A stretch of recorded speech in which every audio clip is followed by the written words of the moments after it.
Welcome to this What Works webinar under the theme Going Back to School banner. My name is Gilda Scarf and it is my great pleasure to be with you today for my presentation titled How to Support the Mental Health of Students on Return to School. Just a little bit about me. I am the CEO and founder of Positive Ed. We are a leading and innovative global consultancy using research to develop meaningful curriculums and training programs and workshops in the application of well-being, mental toughness and resilience in schools. And my aim and vision is to empower every teacher, school leader, student and parents to become the architects of their own well-being and success. And I'm very fortunate to work with a lot of schools across the world to bring the application of positive psychology in schools and build a systematic change in how well-being is implemented and evaluated. And I am very delighted to have some of my central work here in the United Arab Emirates. But before we start, I would like you to go to menti.com and put the code which you see on the slide and answer one question for me.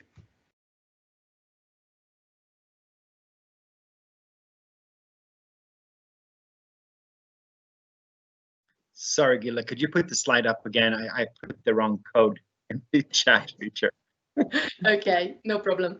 Sorry, the code here. Let me just put that 1286-71-3.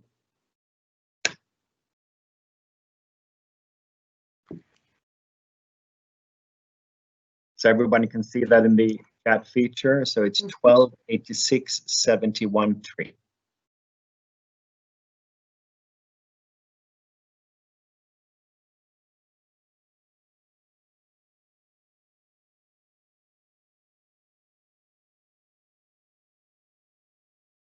I'm quite excited to hear what you guys have to say.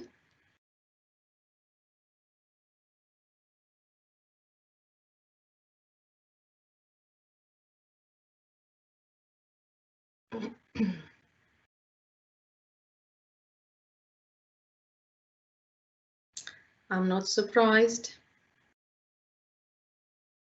The first thought is anxious.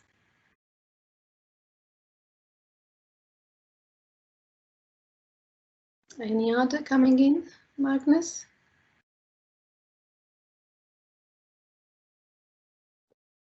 Not seeing anything. Oh, positive. Wow, that is fantastic. Oh, you made my day. That is really good. That is fantastic. So we've got excited, cautious, unpredictable, happy, safe. Wow. Well, I think that says something about you guys, and that is brilliant. Then we've got anxious as well coming up, but that's not abnormal. And, you know, we have to kind of think about anxiety as a good thing as well. It's not always a negative. Stressed, tensed, mixed, confused, not safe, skeptical, happy for a new normal. Are we all really happy to do that? But overall, it seems still on a positive side by the look of it. Great. That is wonderful. More coming in, Magnus? Yeah, just a few more. Yeah, don't want to miss anything. Don't want to miss anything. Happy for a new normal. I like that. That is really good. What's the new normal? That is really good. Reluctant. I was in that bit. Brave. Nice. Really good. Really good. Awesome. Okay. I'm not only reading the positive ones. I will read some negative ones, but apprehensive, not safe. Yeah. I think that just normal emotions, and to be honest with you, I mean, you know, what we're facing at the moment is very unprecedented, and we keep hearing the same word, unprecedented, but it's true. And I think our emotions are going up and down depending on the day. So I think with much further ado, I'm going to go back to sharing my screen, if that's all right. Stop sharing that. Thank you. Thank you so much, Gilda. No problem. Share. Okay. Okay, so hopefully, brilliant. Right, so I will delve straight in now. So I just want to take this opportunity to reflect just a little bit on the COVID, on the pandemic that we have experienced, and also the significant disruption that has been taking place in education more broadly. Now, even a cursory glance at a publication covering the pandemics and its impact around the world, and of course its disruption within the education, highlights the need for well-being to become part of the mainstream discourse. And what's been more sobering for me personally as well and professionally is seeing that I think it was about 1.5 billion students across the world, learners who have been affected by the pandemic. And this is huge. And this has raised some significant issues around the mental health of our teachers and students. So with the coronavirus outbreak, we know that has caused major disruption in our daily life for parents, for students, for teachers, but children are feeling these changes very deeply because they never seen anything like this before. Neither we, but as a child, it's much more complicated and complex. While returning to school is likely to be positive for many young people's mental health, the readjustment following a long break and the changes schools are having to make to the environment and timetables will be very challenging for many. Schools need to be able to make well-being their priority, top priority now and throughout the whole course of the academic year, because we still have a lot of questions which are unanswered. We're still dealing with a lot of volatility and uncertainties, and any support you can get, you need to grab it with both hands. It's really, really important. We talked about well-being a lot, but I think in practice it's looking a little bit different. Now, for me, this is very interesting. We all know that during our lifetime, we all have to overcome things, and we face a lot of uncertainties. But this is, as we said, is very unprecedented. And I want you to, for a minute, to have a quick look at this quote.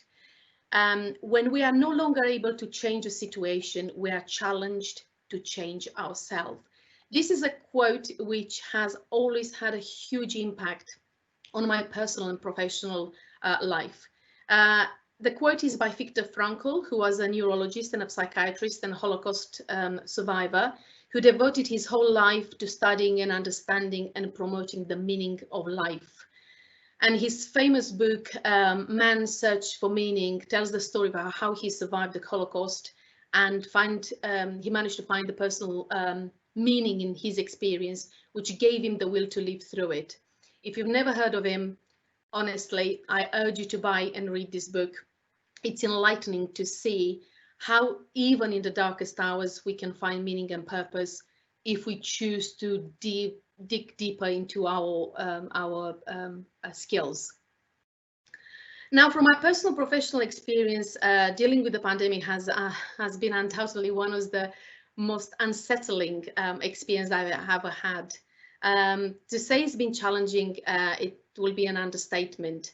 But knowing that was nothing I could do to control the situation, but my reaction to it has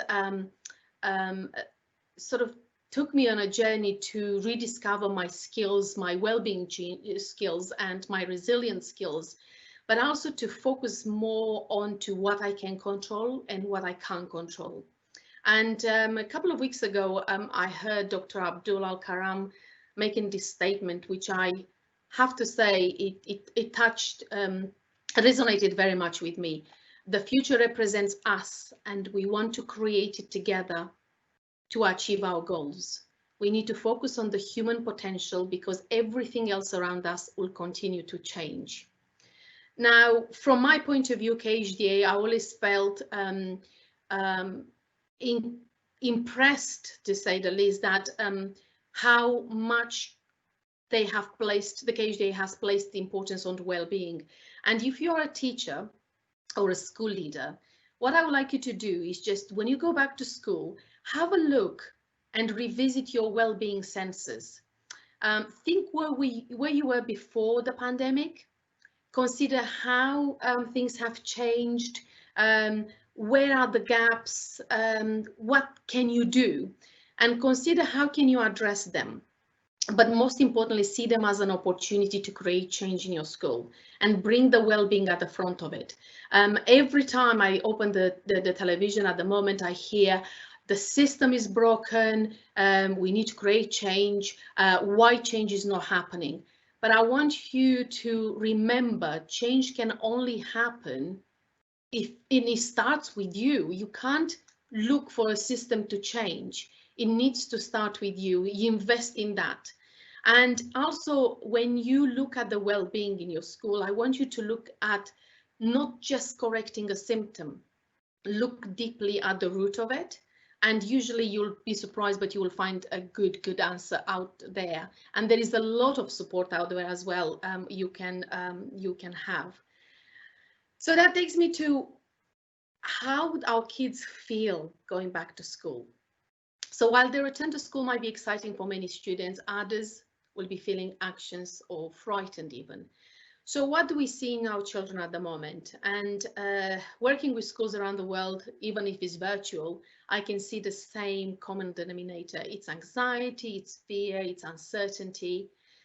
But we focus so much on what is wrong that we don't see what is happening, how the pandemic has changed in a positive way somehow, because I see them building ways, students building ways to stay connected. I see them being motivated. I see them taking charge and control of their own learning. And I think that's a really good things happening. But firstly, I think what I want you to concentrate as well and to remember is, and to acknowledge, obviously, that humans are very complex social and emotional beings, and whose well-being depends on very much on the ability to communicate your need to each other effectively and managing your emotion in a very healthy way. You will hear me through the conversation today that I will place a lot of importance on communication, because we need to have that emotional literacy vocabulary to use to express ourselves. These needs and capabilities are universal. Every human develops to enable social and emotional skills such as empathy, compassion, perspective taking, kindness, gratitude. So therefore, we need to learn to communicate the feelings appropriately. We have acknowledged that these are unprecedented times, but now it's time to concentrate on the positive side of things. And I know it sounds easy, and I know it isn't, but I think it's the attitude you approach the situation, I think, is going to create a change. And by combining, by looking at building optimism and resilience, and I'm not saying positivity, I'm saying optimism, and bringing hope. We know that our brain loves novelty, but also I know that too much novelty, it's not good. It can create anxiety and fear. But by embracing the novelty aspect of any change that are happening at school, we can enable our children to frame them with curiosity. And now curiosity is something which I think it's lost in our education system.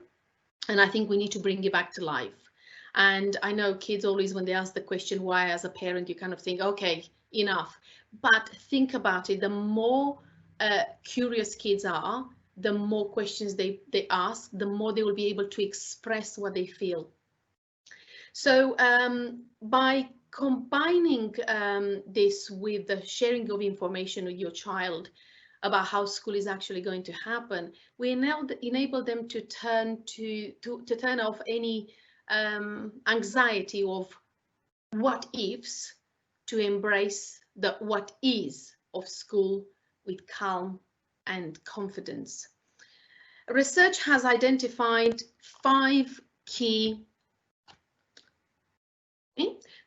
principles for supporting all children back to school and manage the transition after the pandemic.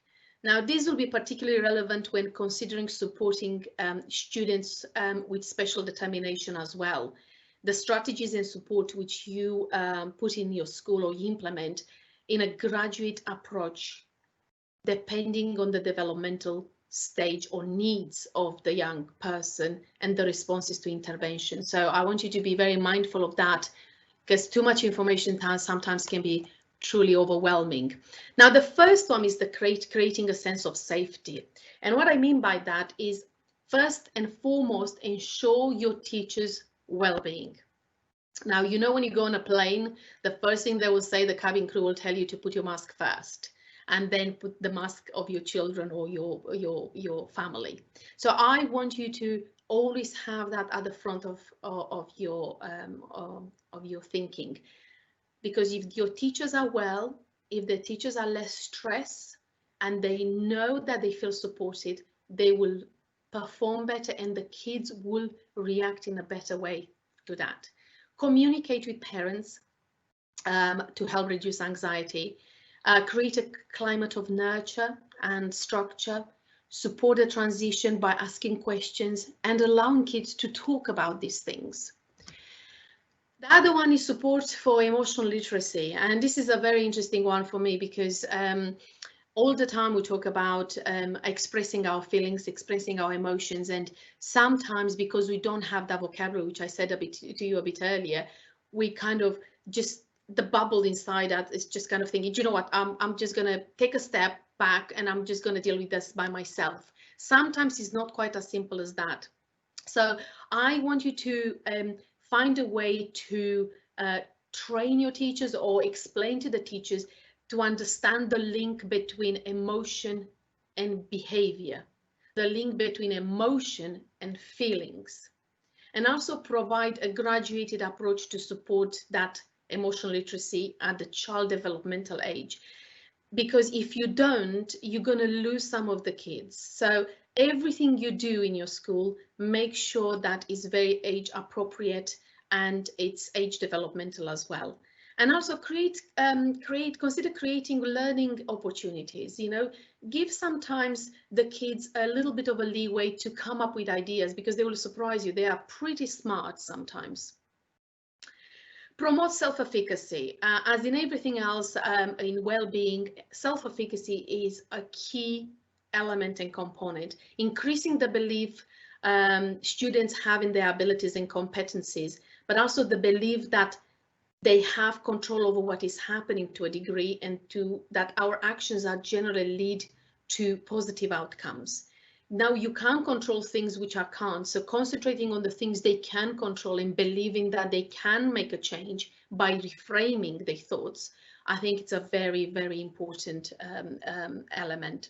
And also provide opportunities to connect or reconnect with the key staff members, and make sure that everybody feels included in the well-being side of it.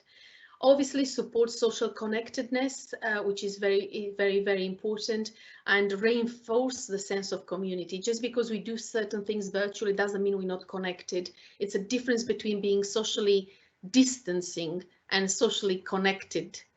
So make sure that you use the right vocabulary to engage people, to make sure that if they feel anxious or have a feeling of uneasiness, they know where to come, they know how can ask, and they can show vulnerability, and they can show that today is not a good day. And I think it's really, really important that we show vulnerability, and we show that sometimes we're not really in a good frame of mind, but you know, we get out of that. Promote hope and optimism. Now, model optimism and I can do attitude, because looking in a different lens, you know, I don't want you to look onto the rosy length of life to say, oh, everything is going to be fine. That's not what I'm saying. Just reframe. Look at things in a very different way and reframe everything, because it's so important to provide opportunity to recognize and celebrate courage and kindness and empathy in our kids. And you know, looking at the key principle, I think that the researchers have really nailed it. I couldn't put anything else more into this in terms of a key message which I can give you now. But I want to concentrate the first part on how parents can support children transitioning back to school. And obviously, like I said to you before, communication is the key. Talk to your child about how they're feeling. Now, children might have worries about returning to schools and they might not talk to you about it. They might thinking, I don't need to say because I don't want to worry my parents. Now, starting school or starting a new school year can be stressful at the best of times, let alone during a global pandemic. And we can make children feel at ease by having an open conversation about what is worrying them. So just be open, be calm, don't overthink it. Don't start necessarily with the negative, because sometimes when we ask a question about how you're feeling, automatically the child goes in either kind of shut down or they will just regurgitate everything they have. So just try to be positive and said, are you excited about school? Because if you give a negative connotation first, they will take the cue from you. Reassure them about the safety measures in place the students and teachers have put in schools. Remind them about obviously washing their hands and all these things, but also approach the conversation with empathy, saying that you know what she's feeling. It's okay, that it's the anxiety about the pandemic we're all going through. So, but it's healthy to talk about it. Encourage them to concentrate on the things and what they can control. Reframing, it's a really important part of it, because when children, as children often take the emotional cues from you, it's important to remember that the way how you model that and how you reframe that for them, it's going to have an impact the way how they see it. So in addition to checking on the physical side of it and the learning side of it, when she goes back to school, I want you to keep a little bit your eye onto the little cues about if your child gets a little bit quieter. Try to open the conversation and try to encourage them to go to take a flip on that conversation if you feel that negative comes up too much, but don't ignore it. Just saying that it's normal to feel anxious, it's normal to feel stressed and fearful, but these are the things which you can do to address them. Give them reassurance, make sure that you are listening clearly to what they have to say, because sometimes as parents we tend to give too much information to the child and we don't give enough time for them to speak, to express. So when they express something positive, make sure that you reinforce that. When they say something negative, make sure that you reframe that. It's very, very important. Now, encourage them to take a break from the social media. I know it's very, very difficult to do that, but limit access to the social media and other apps through the I think Apple's definitely have a screen time where you can reduce that if they are on the iPads or anything Apple related. But we can even set a time limit for each day so that they can unplug for 24 hours news cycles, you know, and apply these tools to the whole family, because again, modeling is very, very important for them. So if they see all the time on your phone, they're going to copy you and they're going to do that. And also make sure that you talk to your children about what they hear in the social media about and the messages which are out there. Assure them that they are safe and everything will be okay, because measures have been put in place for that. Another thing is encouraging to stay connected with friends. And I know virtually is very easy in a sense, and they all do that, but in the same time, make sure that they have meaningful connection with the friends. It's not just faceless kind of connection with them through Snapchat or whatever other devices. Just encourage them to speak. And I'm assuming now in a UE you have a little bit more freedom in terms of meeting up and you know, going to each other's house. I'm not sure, but I don't want to put words in what exactly happening there. But I know that in the UK at the moment we are allowed to have visitors in the house. Model coping, I said to you, it's again one of the most important side, because the child will take cues from you. And model coping strategies we use when we're feeling stressed, such as reconnecting with friends, before returning and doing regular exercise and using different breathing techniques or mindfulness. It's very important. And show your worries as well. Say that, you know, today I'm not feeling very good, or I'm a little bit anxious about something. And then they will be able to kind of think, oh, okay, my mom is not feeling quite well at the moment, or she's still feeling anxious, but she's still finding something positive to move from here. Sleep routine is very important, and you know how sleep affects not only learning but also behavior. So try as much as you possibly can to allow the child to return to a normal sleep routine and in the weeks before starting school. Remain positive, and I'm trying to avoid the word positive because I don't want people kind of take it as a shallow thing, but it isn't.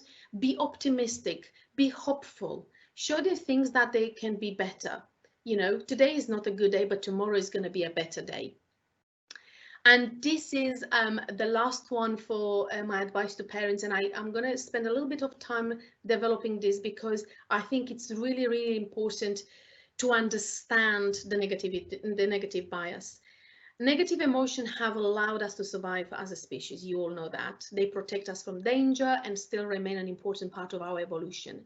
However, this evolutionary mechanism in our brain known as the negative bias make us pay more attention to the negative experiences that we encounter and the things in our life than the positive ones.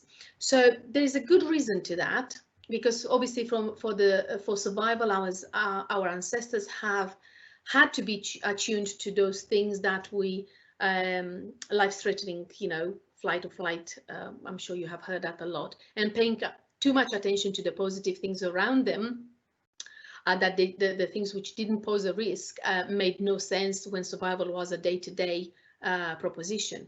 But fortunately, the 21st century, it's much safer.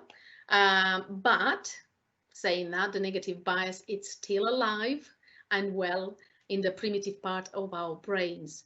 And our brains are in fact hardwired to velcro the negativity and Teflon the positivity. This can cause problem for us by creating an unhealthy positive to negative emotional ratio. I think Barbara Fredrickson, a great psychologist who did a lot of research on positive emotion, she said that we have to have one positive emotion. When you think about the ratio, one positive emotion, we have to make sure for each negative emotion, we have to have 3 positives. So try to keep your mind onto that and try to look at the things which went well in a day, and examine the thoughts and thinking about how they make you feel. Sometimes we experience something which are called is called ants, which are called they are automatic negative thoughts, and it is important to remember that our thoughts are not facts, and sometimes we tell ourselves things that might not be true. The narrative we create in our brain, it's called cognitive dissonance, and sometimes we actually start believing that. And one common thinking trap we or someone we know might have, or might experience, it's something called catastrophizing. I'm sure you all heard about that and you know very well about that. So catastrophizing has 2 parts. The first one is predicting a negative outcome. The second part, it's jumping to the conclusion that if the negative outcome did in fact happen, it will be a catastrophe. So catastrophizing can make people feel helpless and cause rumination. So this is what I will leave you with, that as a parent. Think about 3 things when you go to bed. Think about 3 things which went well in a day. Concentrate on that and try to reframe the negative thoughts and do not catastrophize things. Now, for teachers, how do you support your children coming back to school? And I think I'll start firstly by saying acknowledge what has happened. Whilst dwelling on the pandemic situation might not be really helpful, it is important that we acknowledge the scale of what we all have been through over the past few months. and it's important to find a balance between respecting the enormity of the situation, the sacrifices that people have been asked to make, and the losses they have experienced without sensationalizing or dwelling on the situation. Indeed, we may need to go further and offer a clear and maybe a sensitive explanation of what has happened and why. To some pupils may not be well informed by the parents or the caregiver about the situation. So just take your time. Also, clarity about what has happened, and the ongoing risk might be very useful. And I think it's important to let the students talk. Because the return to school may be the first point of contact some of the pupils have had with each other for a long time. And launching straight back into the usual timetable, it's likely to be challenging, and students might have had, you know, a long period of time, depending on their circumstances, of having a normal daily routine like previous to the pandemic. So they might have also lots of questions and thoughts about the time away from schools, and they might want to share them. So just give them a platform to talk about it, and gradually phase the lessons, balancing more academic lessons with creative and vocational ones could be one approach, I suppose. Or you could try to potentially go off the timetable for a bit to allow for the initial return to school period, and encourage the students to refamiliarize themselves with the rhythm of the school. And you'll be surprised, kids are actually extremely resilient. They will bounce back quite easily, but you will have some kids where you need to look for signs and make sure that you don't lose that.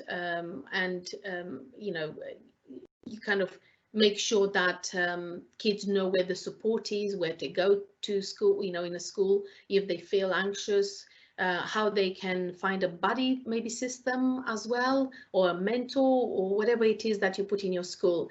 And for the primary school, I always think that, I don't know if you guys do this in your schools, but a circle time, it's a really good, you know, it takes 5 minutes to do that. And it's a really good example to share experiences and reestablish skills like listening to others, turn taking, and concentration and focus on what matters at the time. Now, for the secondary school students, I think it's, you could potentially extend a little bit their registration maybe, but also adapt activities that you usually do during the transition process, like getting to know you, getting to know the new normal and things like that. Obviously, remain positive, whilst it's incredibly important to acknowledge the deficiency and the problems and the challenges. A positive approach to the future will likely be very, very helpful for them. Focusing on building strong relationships and looking to the future with confidence may help alleviate some of the worries that people, the students, will experience in a classroom. I love, I've experienced something like that in one of my schools I work with.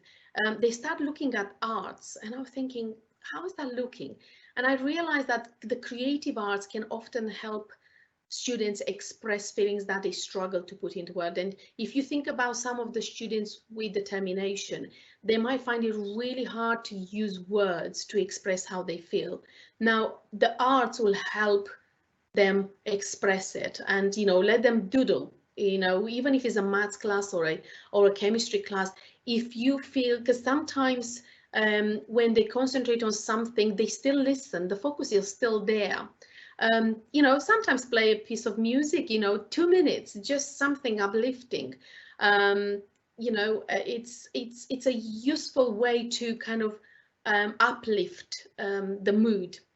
And also make sure that you do some brain breakers in a class. Now, we know the school hour is about 50 minutes to an hour, although the scientists have discovered that 20 minutes is about as much as we can hold our attention. But if you do a brain breaker, you realize that the kids come a little bit more focused and re-energized in the class. So that can happen in any subject. be mindful, practice mindfulness if you can, you know, offer something at the beginning of the lesson, or maybe just like 10 minutes before the school starts. And another important thing, upskilling the teachers. I said to you at the beginning that teachers you are the core of everything. And we have to always remember that you carry so much weight at the moment. You have so many responsibilities, and you have done an amazing job so far, without a doubt. I don't know how some teachers juggle, but you do it, and you do it so well. But I just want to remind you that it's so important for you to, if you're a school leader, obviously, to invest in your teacher training, because without that, you know, teachers will struggle at some point, or they will feel, oh, this is not for me. This is, you know, even when you talk about well-being, we kind of say, well, this is not my area. I'm a maths teacher. Why do I need to do this? Please, please, please do everything as a whole school climate. Don't do it in isolation. Take stock of where there might be gaps in the knowledge and confidence around the child and the adolescent mental health among staff as well. Provide learning resources, and I know KHDA has got quite an impressive array of free resources which are there on the website. Look to other platforms, seek advice to other education consultancy which are very willing to provide free advice, but also make time for your staff. Create a buddy system. Make sure that your teachers know where to find the support, and if they feel overwhelmed, they know where to seek that. And you know, don't pile too much pressure, but also you as a teacher, do speak up if you do feel overwhelmed about it. And as I said previously about our mindset and our negative bias, I know things are very difficult, without a doubt, but try to look and reframe in a more positive manner. Try to prioritize things which matters to you. One thing which I will say, which we've seen repetitively around the schools, and definitely the schools I work with, when you implement well-being tops down and bottoms up, it's a very, very useful way of, in a sense, building the well-being from inside out and from outside in.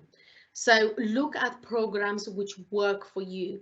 Don't look necessarily at implementing well-being programs which are off the shelf, because you need to, you know, your students, your teachers, you know your cohort, you know your parents, you know your vision of the school as well. So look at things which really go hand in hand with what your vision as a school is, but also look at programs who addresses the gaps you have, and also look at how a program will work into your school in hand in hand with another program which you have, because you don't want to invest in something which overlaps with something else.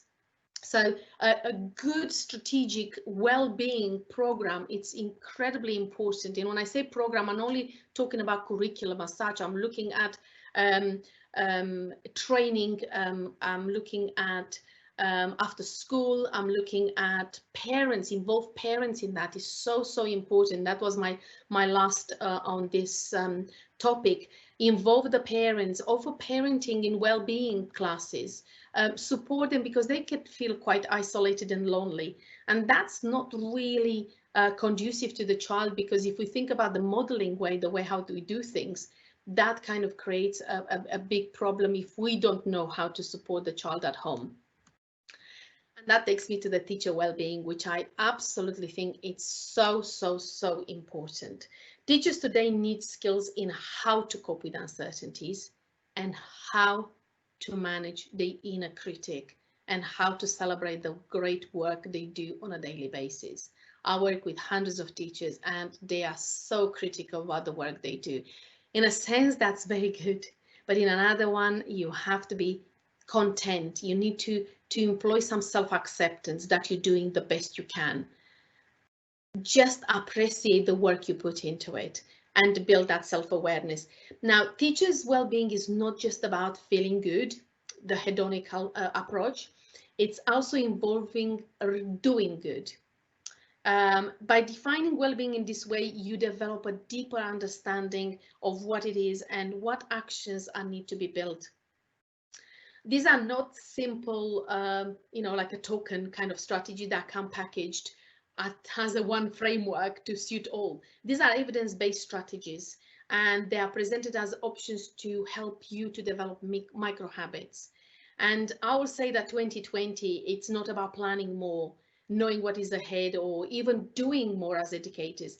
I think it's about being more self-aware, more learning how to manage your energy amidst the chaos which we're facing. So I know, as a highly driven educator, I'm sure you all have in your creative, taking moments to go slow and practice self-care is the best way you can restore and renew your energy. Because if you fill your own cup, I always think that, or thinking like, our lives is full, is a cup full.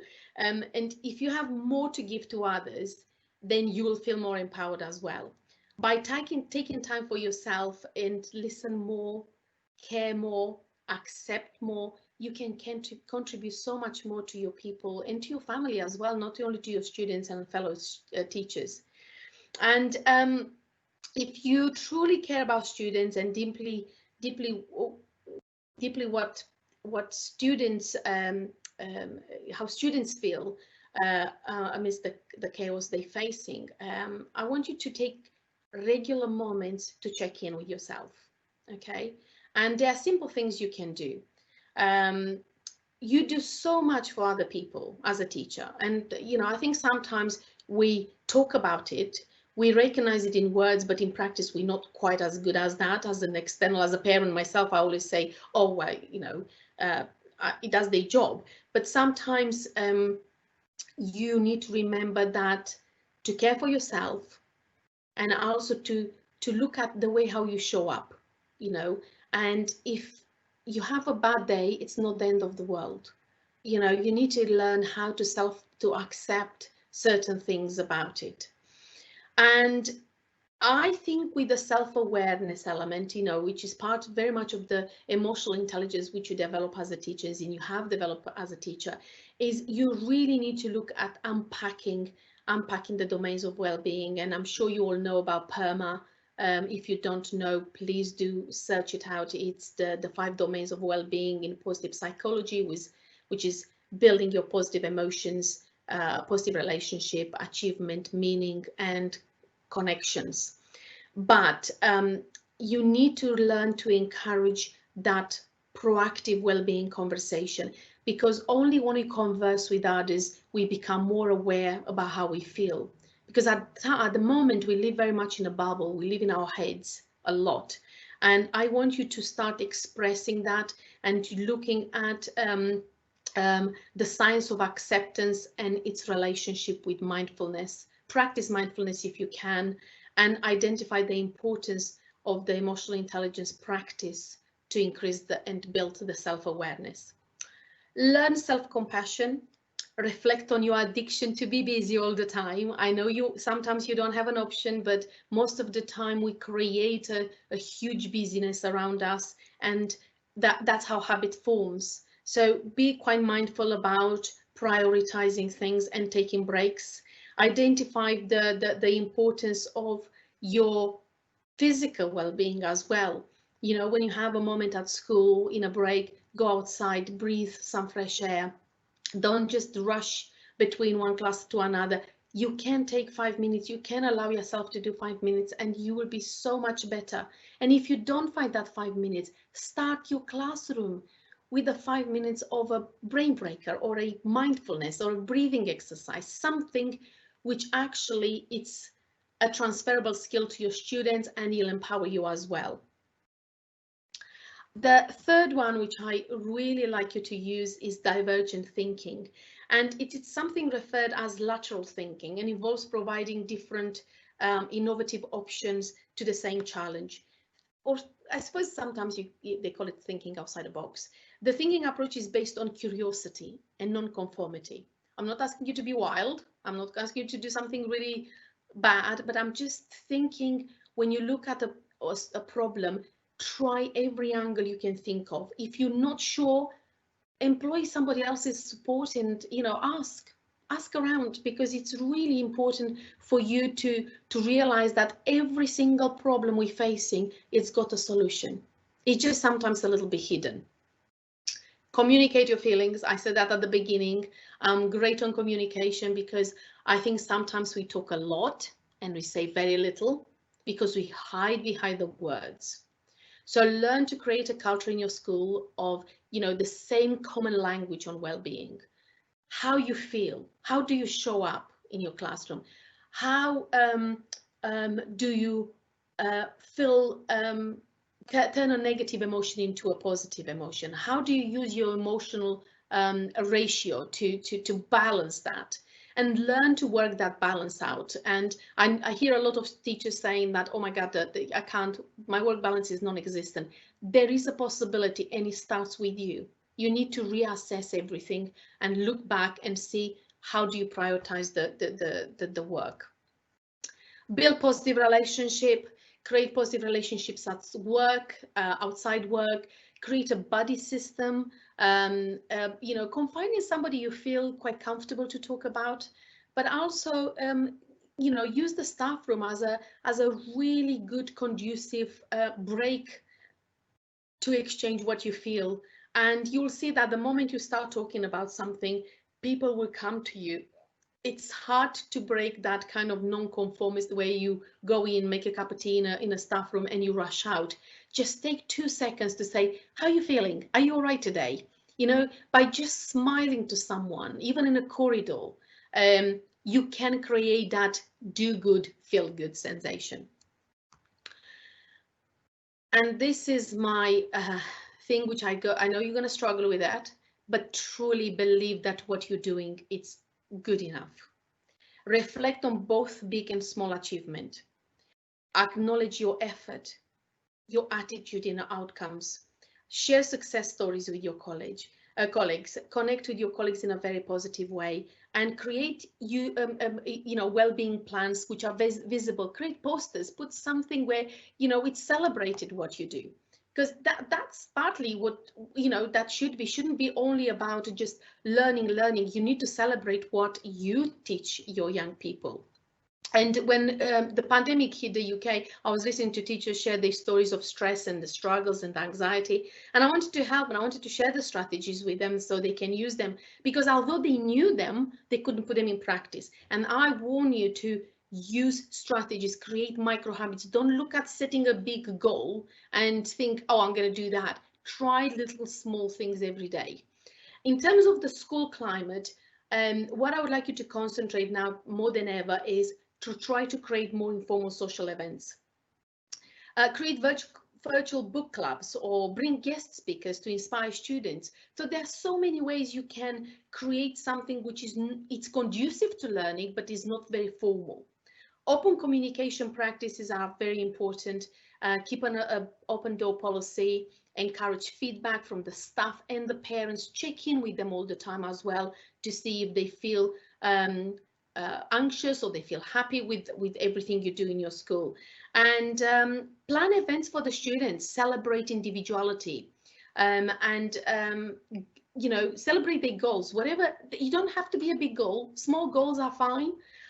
Make a I love the ICU box. It's ICU. So it's a box where kids put anonymously something, a positive thought for the day, and at the end of the week, in assembly sometimes, or in a classroom, they read, and they can put positive thoughts about somebody in the classroom, about the teacher, about anyone, but they don't need to sign it. And you'll see that what creates a connectedness, a huge connectedness with other people, the students, because they're thinking, oh my God, somebody said that I looked really nice today, or I was very kind. But you don't know who the person wrote that ticket, and it's so overwhelming in a positive way to feel that somebody out there in your classroom or in your school said something positive, but you don't know who that person was. So yes, celebrate individuality and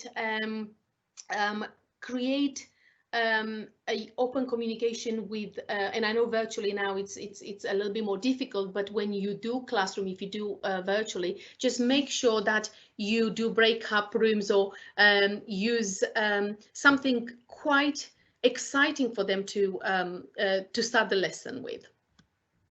So now I think I will hand you over to Magnus to do a bit of feedback before we moving on to the Q&As.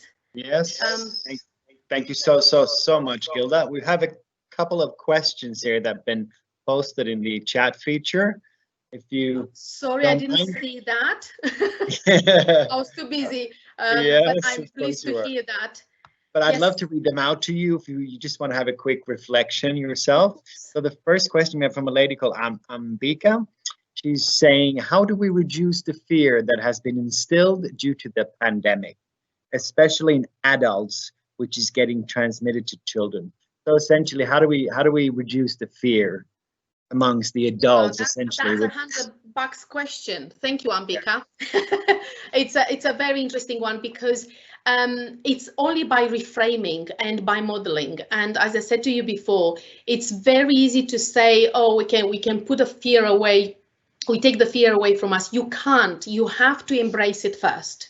Because the first part of any well-being domains or well-being skills we learn is acceptance. Okay, this is what, and use facts. It's so important not to catastrophize.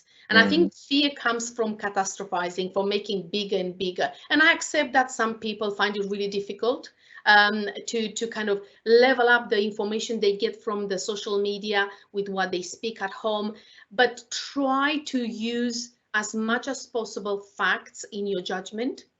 But also it's very important to upskill in terms of learning how to reframe a negative, how to do that flip side.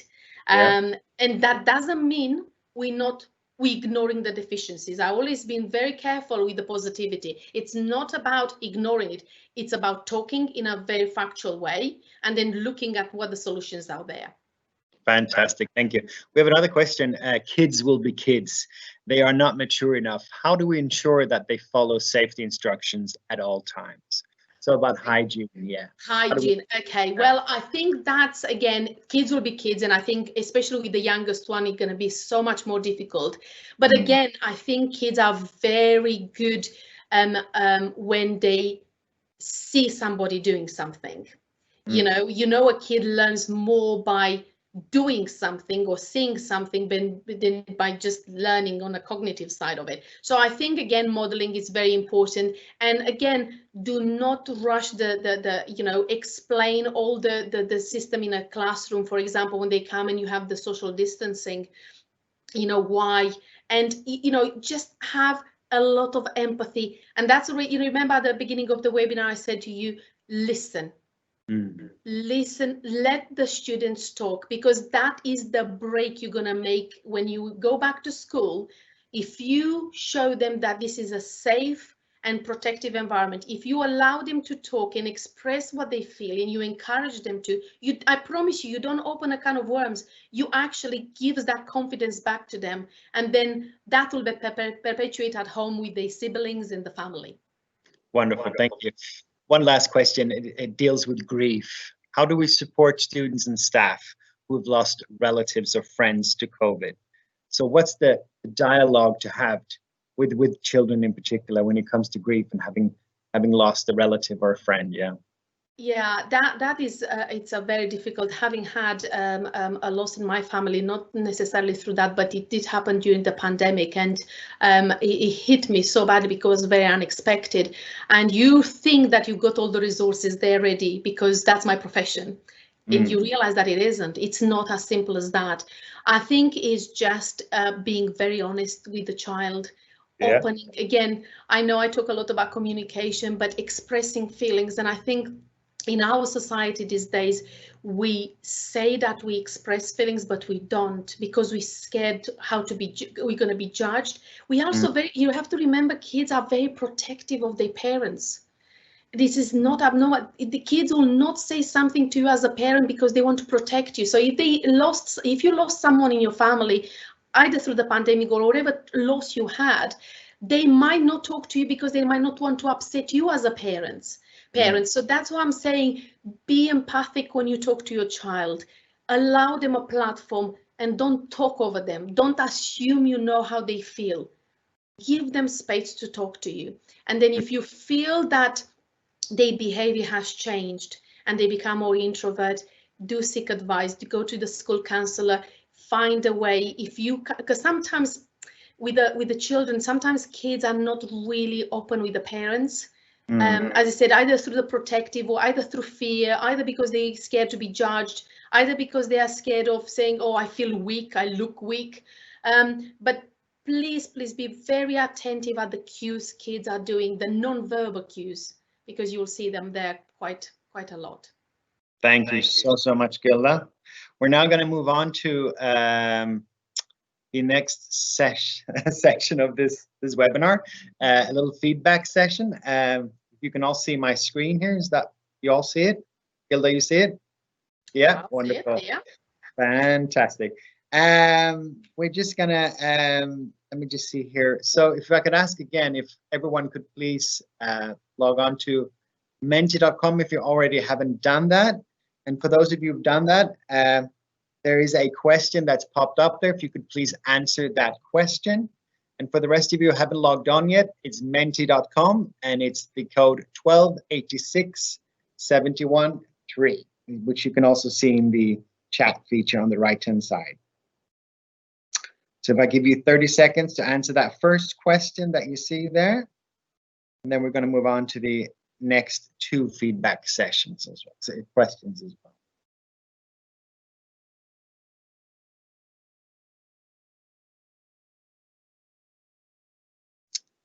Okie dokie.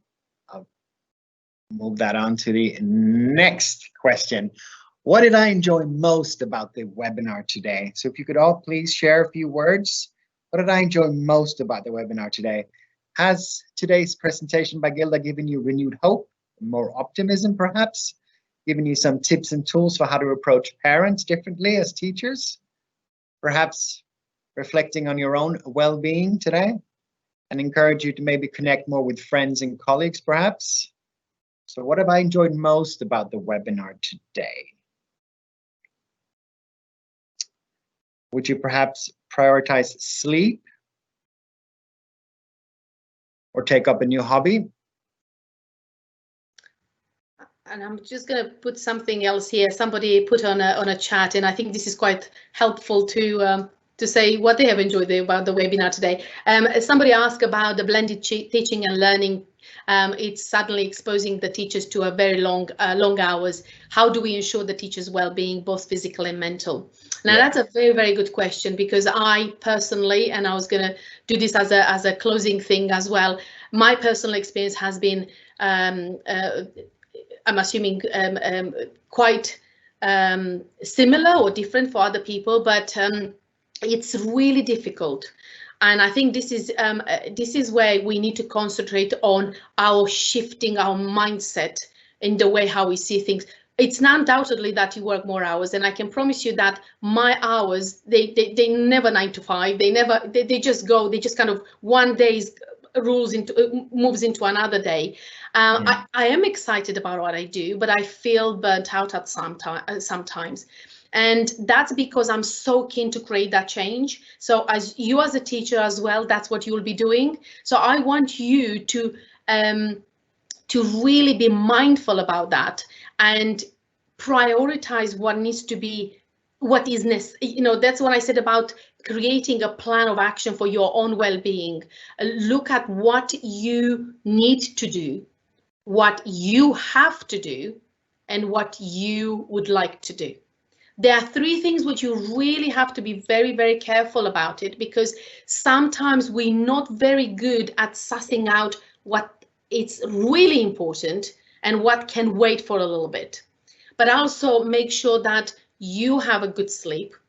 Don't go and run and working towards, burning the midnight candle, because, you might say, well, I haven't got enough hours in a day. Yes, you do. That you need to take charge and say, what can I do now? But also make sure that you stay connected, because your mental health, mental well-being is so important. Talk to people. Doesn't matter how you manage to do that. If it's virtual, if it's on a phone, if it's you meeting somebody, give yourself a break. And physical activity is very, very important, whatever that is. And I'm first to put my hands up. I am rubbish at it. I do not do it. And every morning I wake up with the intention to do it, but I feel like I haven't got enough time in the day to do it. The reality is, it takes 10 minutes between here and doing a cup of tea. I can actually do some planks or something. There is always something you can do. It's just that our vision is so narrow about fixing something that we don't see anything else out of that. Excellent. Sorry to cut you off there. Yeah. So what did I enjoy most about the webinar today? We have had several replies here. So valuable reflections, very clear with good suggestions. Someone is really appreciating Gilda's optimism. It's been very useful. And unrealistic optimism, dodging harsh facts.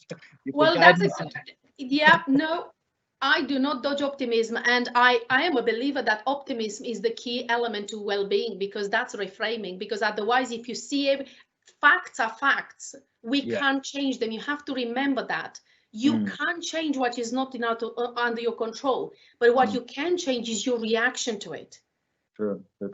We've had some fantastic feedback here. People have enjoyed the tips and the strategies shared. So wonderful. Thank you. We're going to move on to the next question here. I'm just going to click that. So let's see. What will be the first thing you do with well-being at heart to make the return to school for you and your children the best it can be? So what will be the first thing you do as you return to the classroom?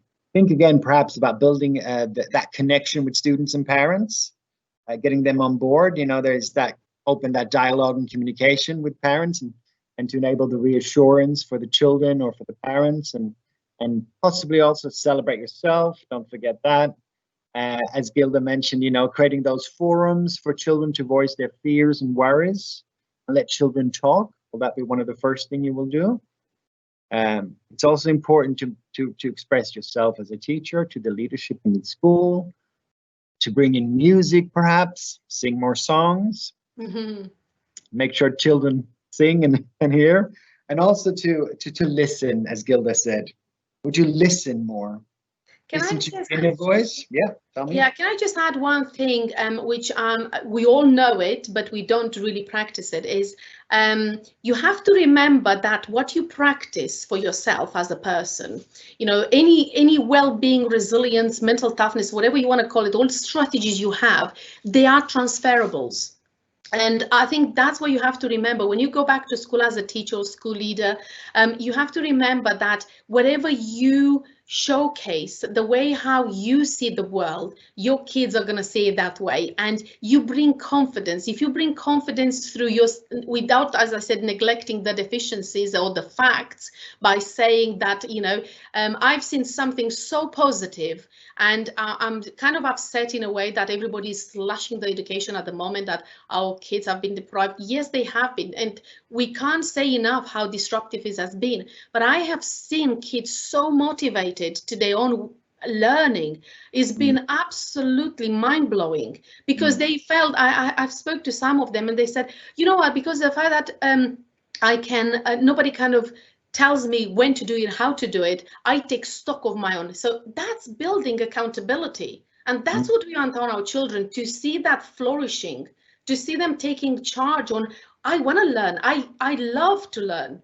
And I think that's very important.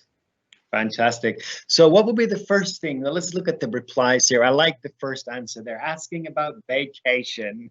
I think we all, regardless if you've been, we all feel that we've had so much stress over the summer months, well, 2 months, that we all feel we need, we're filled with anxiety, so we need a bit of vacation. I totally agree.